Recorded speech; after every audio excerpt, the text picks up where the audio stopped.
Begum Jahan Ara. Former Professor, Institute of Modern Languages, University of Dhaka. Education, M.A., Bengali Language and Literature, First Class First, University of Dhaka. B.Ed, First Class, University of Dhaka. M.Sc, Linguistics, 1-year curriculum, First Class, Pune University. Ph.D, Linguistics, Pune University. Designations, Professor, University of Dhaka. Director, Institute of Modern Languages, University of Dhaka. Provost, Bangladesh-Kuwait Maitree Hall. Director, Bangladesh Shishu Academy. Author of over 100 books including research stories, novels, children's novels, Bengali grammar for children, reading textbooks.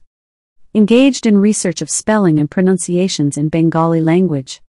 Dr. Begum Jahan Ara is currently living in Hamburg, Germany.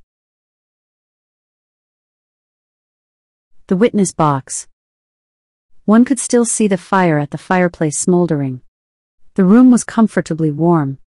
Sheikh Kismat Khan was sitting on his favorite chair. It is a cold country. After dinner everybody comes and sits in the living room. A lot of stories are shared. Sometimes stories of happiness and joy, and sometimes those of grief and sorrow. Again, sometimes bitter and unpleasant stories. Those stories that can make you cry. Kismat walks out of the room wiping his eyes. Arif and Sabina sit stunned for a few minutes. These story sessions don't happen for the next few days. On a snowy night the lonely fire in the fireplace gets scorched in anguish. That day the conversation started with Arif's childhood. He was very hyperactive. He always managed to have some kind of mark of scratches or scrapings on him every day. He was the only treasure that came to their house after much treatment. Kismet used to be petrified lest anything drastic happened to him. There was some amount of rectification and reprimands and at times some thrashing too. Someone had said it was not good to beat with your hands, it hurts more. It could also cause damage too. If a fine cane was used, then the risk of injury was less. So Kismet used the fine creeper from the Madhabilita, Hyptage bengalensis thicket to punish him. With the first lash itself, the creeper would tear off into several pieces. Arif feared this more than he got hurt. This was not a new story, it made several rounds in such sessions. But that day no one knows what happened, Arif lost his cool. He said, "Only the one who gets the lashes knows how much it hurts." "And didn't I love you and caress you after that?" "That you did. But that anger stayed on." There is some amount of thrashing involved in the rectifications and reprimands in all families, my son. Hadn't I come to Europe I wouldn't have known how horrific it is. In that political turmoil from having you graduate till sending you to a foreign country. Think how much we had to protect you. That is the responsibility of a father and mother. Why are you taking credit for that?" Arif said in a harsh voice, and walked towards the dining room. Sabina's eyes were glued to the TV. A criminal serial was on. The girl was from Madrid, Spain, did her studies from London. Father was Spanish and mother British. It was quite good, just a bit racist. That's all. The sound of the refrigerator door opening and shutting comes through. He was sure to open a beer can and have it.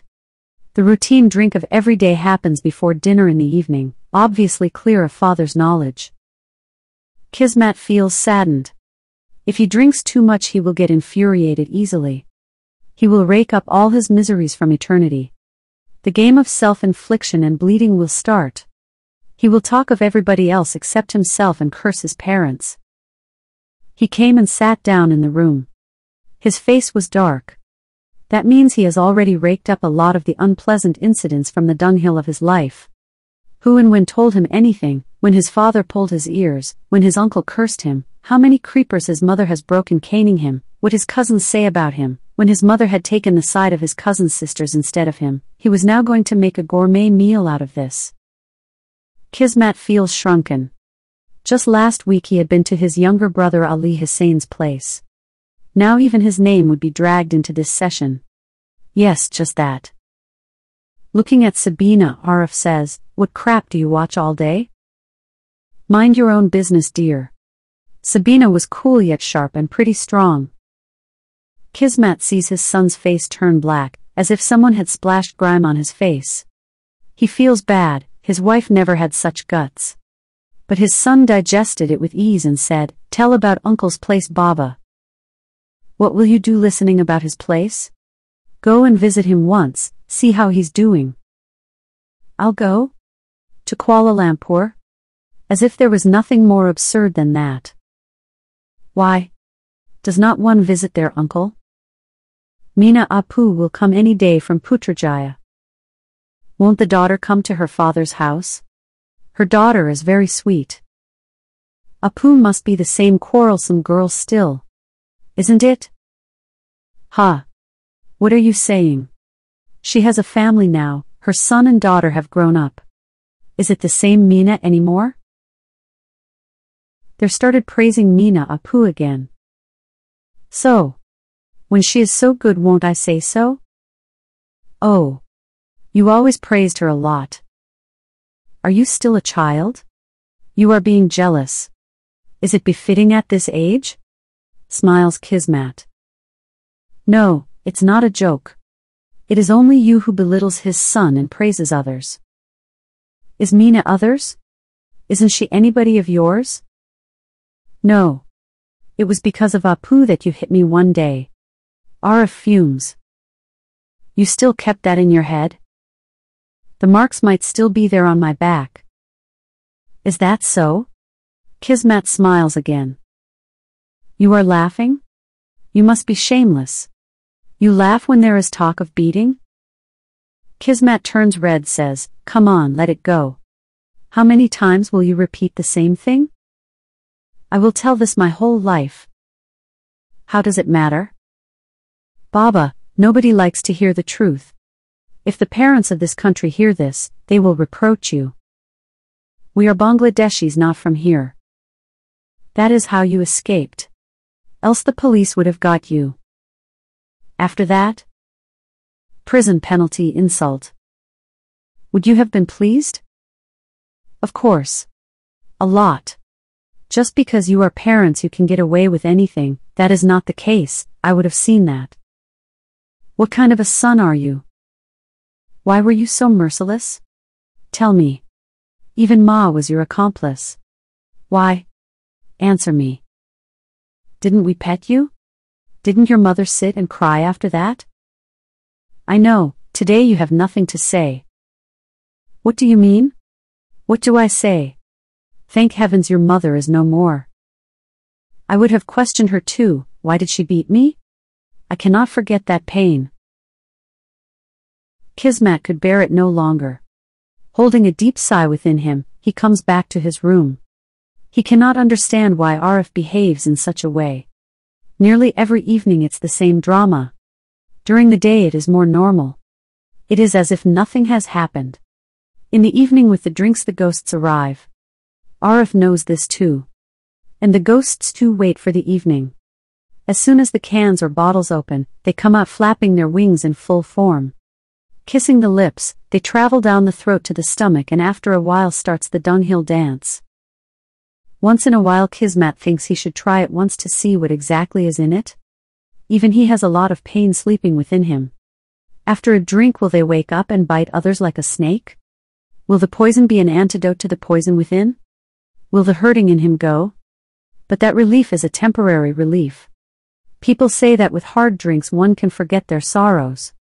For how long is that? Rather it appears that people want to nurture the pain, so they drink. Then what is the high point nurturing pain? Do all alcoholics drink to forget their pain? Don't the other people have any sorrow? Whoever does not have sorrows in this earth? How do they assimilate with it? Kismat's head reels. He cannot think more on it. After becoming a widower, being all by himself, his days does not seem to pass. His son was calling him to get out of it. But there was a lot of hesitation to leave the house empty back in his country. This time Arif sent the ticket, so he was kind of compelled to come to London. This was his first trip to a foreign land. Jamila, his wife, was very eager to visit London. Thank heavens she was not destined for it. She would not have been able to bear so harsh truths of her son. Kismet has not forgotten those days. Jamila's condition was very complicated. In the later stage, that sick lady could not even speak. Only tears rolled down her eyes like water from a broken vessel. During the pregnancy with Arif, she was practically bedridden all of those 10 months. And he calls that mother an accomplice of his father. Like a maid, she listened to whatever Baba said. One day he finally said, his mother was just his father's wife. She paid more attention to her husband than her son. She used to put away the select food for her husband. Sometimes Kismet argues as two people. He tries to say, when parents are friendly and in love, it should make the children happy. And here you are making a mockery out of it? Absolutely, I must have felt neglected, else why would such a thought come to my mind? You have failed to understand your mother. She was a very responsible lady. She was more attentive to you than towards me. Can you deny that? That was her virtue. It might be to you. Is it not to you? No, definitely not. Didn't your mother love you? Foolish boy. You were happy thinking that I was a fool. Now you are seeing that I am not a fool. Who said so? Now I think you are not a fool but a complete donkey. For the last few days sleep has been a problem. His head also feels heavy. Maybe his blood pressure has risen. But he does not feel like telling his son. He keeps himself coiled up in his offended state of mind. His sugar level has also increased. Kismet has brought his medicines from home. The dosage has to be increased, he felt. One day his daughter-in-law said, observing him, Baba, I think you are not well. The offense in his mind doubles. Somebody else's daughter notices but his own son doesn't notice? His days do not seem to pass in his son's house. At night sleep doesn't come to his eyes. Where did he go wrong? This question repeatedly whirls in his head. In their own childhood, did they get any less beating and reprimands? That was quite normal in their times. If they were naughty, they would get a thrashing. That was final. No wasting words on that. But a lot of petting and pampering followed. They would get extra servings of delicacies and ice cream was a must. That would melt away all the pain. How did the children of this generation turn out so complex? Why is their body so sticky? All the sorrows of childhood are stuck to them. How conveniently they criticize their parents in such brutal language. When he himself grew up, he did not remember all the rebukes and thrashings of his childhood. To question his father on his face was much far-fetched. Have the days changed so much? Or is it that only Arif has changed? He is practically questioning him, putting him up in the witness box. He used to sleep in their bed till he was quite big. He used to hang on to him a lot, never wanted to sleep in a different bed. Jamila used to say, you have grown up now, son, you need to sleep in your own bed. There were so many days when he had to be moved to his bed, after he had fallen asleep in their bed. In the morning when he woke up and saw where he was, he would either get angry or throw tantrums. It took a lot of effort to pacify him. Yet those were such golden days. Arif used to study in the Zilla school of the municipal town. He used to get good grades. They had such high hopes pinned on him, their son would grow up to be a great man. He will own a house, a car. He will get married and they will have grandsons and granddaughters. The life stream will have branches and offshoots after that. There was no one else in the family except the one and only Arif. All wishes and all dreams centered round him. Political turmoil started in the country. Everywhere people were getting arrested. Though Arif was not very active in students' politics, he used to attend the rallies. His mother was so terrified about that. She used to keep rojas, read the nafil namaz, offered shirni at the shrine and what not she did. There was only one prayer, that Arif should stay safe. Once Kismet took him away to their house in the village. He was seen throwing stones from the rally. People were getting arrested at the slightest pretext. It was a time of great anxiety. In fear, Kismet left Arif at his grandfather's place for a month or so. The police arrested him from there too and put him in jail. Poor Jamila didn't take any food for 2 days for her son. Arif knows all of this. Again, at one time Arif had dengue fever. There were no cabins available in the hospital. He had to be kept in the ward. For 7 consecutive days and 7 consecutive nights, Jamila sat on a wooden stool near his head. She ate just to survive and read the namaz kalam. These were just the 2 things that she did. And Arif did not have any respect for her? When she had hit him, that has become so important. That poor soul, death has spared her all this misery. Has the advanced technology of an advanced country made people so mechanical that love, affection, kindnesses have to be weighed to understand? They are not used to such advancement.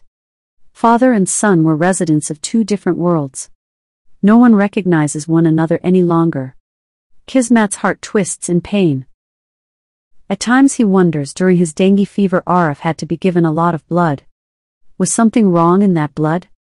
Such a son can't come from his blood. Has his son changed so much? Kismat thinks had he not been self-sufficient, then it would not have been possible to survive on his son's money. What would have happened then? He surely would have sent them to the old age home. The kind of temper that he was seeing in Arif, it was not impossible. Kismat kept silent for a few days. A lot of thoughts were raging in his head. Arif's wife doesn't understand the conversations of father and son. Had she been a Bangladeshi, she could have tried to mediate. Perhaps she would have said, "Baba, don't mind his words. He is like that." Or she might not have said anything. Finally he takes a decision. Without telling anyone, Kismat arrives at the Heathrow airport.